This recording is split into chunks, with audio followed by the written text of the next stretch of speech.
ನಮಸ್ತೆ ಬಂಧುಗಳೇ, ಈ ದಿನ ನಾವು ಹುಳಿಮಾವು ಬನ್ನೇರುಘಟ್ಟ ರೋಡಿಗೆ ಕ್ರಿಯಾ ವಾಸ್ತು ಪ್ರಯೋಗ ನೋಡೋಣ ಅಂತ ಬಂದಿದ್ದು. ನಮ್ಮ ಮಠದ ಸದಸ್ಯರಾಗಿದ್ದರು, ಅವರು ಅನುಭವನ ಹೇಳ್ತಾರೆ. ನಮಸ್ತೆ ಸರ್. ನಮಸ್ತೆ. ನಿಮ್ಮ ಅನುಭವ ತಿಳಿಸಿ ದಯಮಾಡಿ. ಏನೂ ಇಲ್ಲ, ಈ ಸನಾತನ ಧರ್ಮ, ಈ ಸೈನ್ಸು, ಇದ್ರ ಬಗ್ಗೆ ನಮಗೆ ಅರ್ಥ ಆಯಿತು, ನಂಬಿಕೆ ಬಂತು. ಸೊ ಇದು ನಿಜ ಅನ್ನಿಸ್ತು ನಮಗೆ.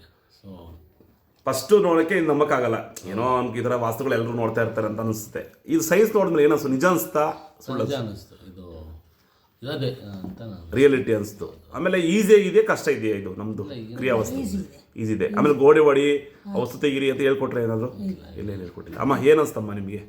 ತುಂಬ ಬಡವರು ತುಂಬ ಯೂಸ್ಫುಲ್ ಅನಿಸ್ತು. ಹೌದು, ನಿಜ. ಯಾಕೆಂದರೆ ಇವಾಗ ನಾವೊಂದು ದೇವಸ್ಥಾನಕ್ಕೆ ಹೋಗ್ತೀವಿ, ಇದಕ್ಕೆ ಹೋಗ್ತೀವಿ, ವಾರಾನ್ಗಟ್ಲೆ ಮಾಡಿ, ಅದು ಮಾಡಿ, ಇದು ಮಾಡಿ, ಬೇಕಾದಷ್ಟು ಹೇಳ್ತಾರೆ ಅಲ್ವಾ? ಅದು ಆ ಥರ ಏನೂ ಇಲ್ಲ. ಇವಾಗ ವಾಸ್ತುವ್ರನ್ನ ಕರ್ಕೊಂಬಂದ್ರೆ ಅಲ್ಲಿ ನೋಡಿ, ಇಲ್ಲಿ ಅದು ನಿಜನೇ, ಅದು ಹಂಗೆಲ್ಲ ಮಾಡ್ತಾರೆ. ಇವಾಗ ಏನೂ ಇಲ್ಲ, ನೀವು ಏನು ಇರಬೇಕು ಒಂದು ವಾಸ್ತುವಿಗೆ ಏನು ಬೇಕು ಅನ್ನೋದನ್ನ ನೀವು ವಾಸ್ತವಿಕ ರಿಯಾಲಿಟಿ ನಾವು ಬದುಕಕ್ಕೆ ಏನು ಬೇಕೋ ಅದನ್ನ ಮಾಡ್ಕೋಬೇಕು. ನಿಜ ಅಲ್ವಾ? ನಿಜ. ಸೊ ಇದು ನೀವು ಬೇರೆಯವ್ರಿಗೆ ಏನು ಹೇಳ್ತೀರಾ? ಬೇರೆಯವ್ರಿಗೆ ನಮ್ಮ ಈಗ ಎಷ್ಟು ಮನೇಲಿ ನೆಮ್ಮದಿರಲ್ಲ, ಎಷ್ಟು ಮನೇಲಿ ಆರೋಗ್ಯ ಸಮಸ್ಯೆ ಇರುತ್ತೆ, ಅವ್ರಿಗೆ ಏನು ಹೇಳ್ತೀರಾ ನೀವು?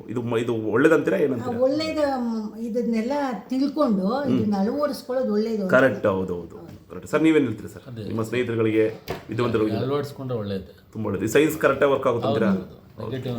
ಅಳವಡಿಸ್ಕೊಂಡು ಮಾಡ್ಕೋಬೇಕು ನಾವು. ಕರೆಕ್ಟ್ ಅಲ್ಲ? ನಮ್ಮ ಧರ್ಮದಲ್ಲಿ ಎಲ್ಲಾನು ಕ್ಲಿಯರ್ ಆಗಿ ಹೇಳಿದ್ದಾರೆ, ಅದನ್ನ ಬಿಡಿಸಿ ಹೇಳೋರಿಲ್ಲ. ಇವತ್ತು ಮಹಾವತಾರ ಬಾಬಾಜಿ ಮಾಡ್ತಿಂದ ಬಂದು ಬಿಡಿಸಿ ಹೇಳ್ತಿದ್ದೀವಿ. ಇವಾಗ ಸೈನ್ಸ್ ನಿಮ್ಗೆ ವಾಸ್ತೆಲ್ಲ ಅರ್ಥ ಆಗಿದೆ ಅಂತ ಭಾವಿಸ್ತೀನಿ. ಓಕೆ, ಥ್ಯಾಂಕ್ ಯು ಸರ್, ಧನ್ಯವಾದಗಳು.